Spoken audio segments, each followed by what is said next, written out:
భద్రనీడలో రక్షాబంధన్. ఈ ఏడాది రాఖీ కట్టేందుకు ఉత్తమ సమయం ఏది? శ్రావణ మాసంలో వచ్చే పౌర్ణమి రోజు రక్షాబంధన్ పండుగను జరుపుకుంటారు. ఈ రోజున సోదరీమణులు తమ సోదరుడి మణికట్టుపై రక్షాసూత్రాన్ని కడతారు.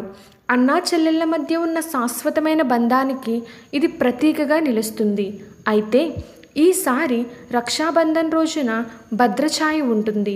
అటువంటి పరిస్థితిలో రక్షాసూత్రం కట్టడానికి సమయం ప్రాముఖ్యత చాలా పెరుగుతుంది. జ్యోతిష శాస్త్రం ప్రకారం ఆగస్టు 19న రక్షాబంధన్ నాడు రాఖీ కట్టడానికి చాలా శుభముహూర్తాలు ఉన్నాయి. రాఖీ పండుగ ఎప్పుడు? ఆగస్టు 19న పూర్ణిమ తిథి తెల్లవారుజామున 3:04 బ్రహ్మముహూర్తం నుంచి ప్రారంభమై రాత్రి 11:55 వరకు ఉంటుందని పండితులు తెలిపారు. పౌర్ణమి ప్రారంభంతో భద్రకాలం ప్రారంభమవుతుంది. కొన్ని పంచాంగాల ప్రకారం భద్ర ఉదయం 5:53 నుండి ప్రారంభమై మధ్యాహ్నం 1:32 వరకు ఉంటుంది.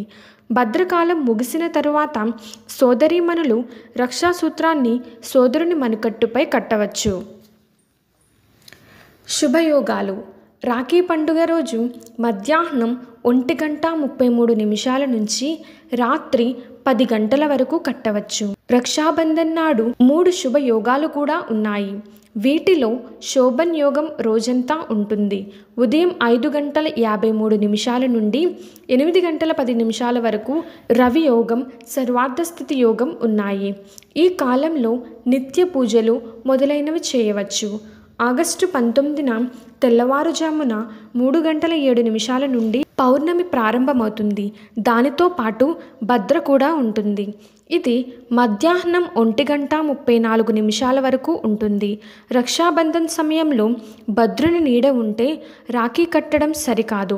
కావున రక్షాసూత్రము భద్రము ముగిసిన తరువాత ఉంటుంది. 2 శుభముహూర్తాలు కూడా ఉన్నాయి. ఇందులో చరయోగం మధ్యాహ్నం 2 గంటల నుండి 3:40 వరకు ఉంటుంది. లాభామృత ముహూర్తం మధ్యాహ్నం 3:40 నుండి సాయంత్రం 6:56 వరకు ఉంటుంది.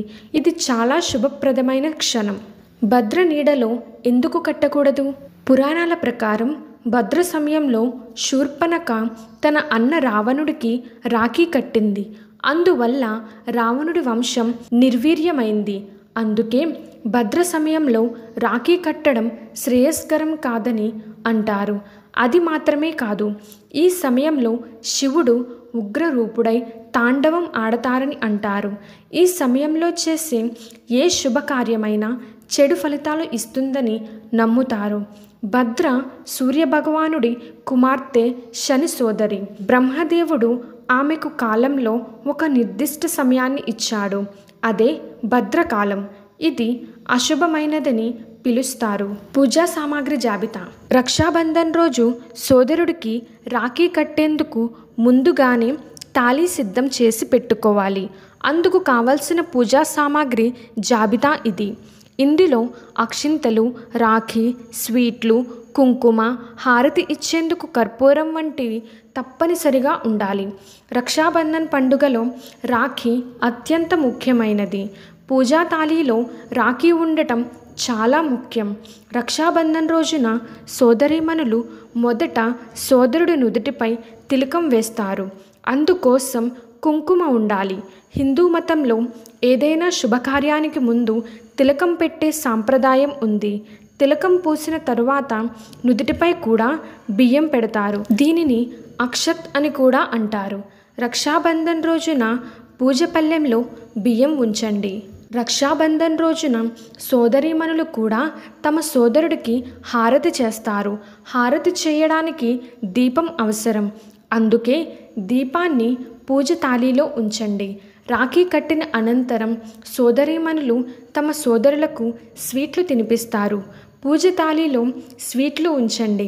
సోదరీమణులు తమ సోదరుడికి రాఖీ కట్టేటప్పుడు ఈ మంత్రాన్ని పఠించాలి. ఓం ఏనా బద్ధో బలిరాజా దానవేంద్రో మహాబల్ పదిత్వమభి బద్నామి రక్షే మాచల్ మాచల్. ఈ మంత్రాన్ని పఠిస్తూ రాఖీ కట్టాలి.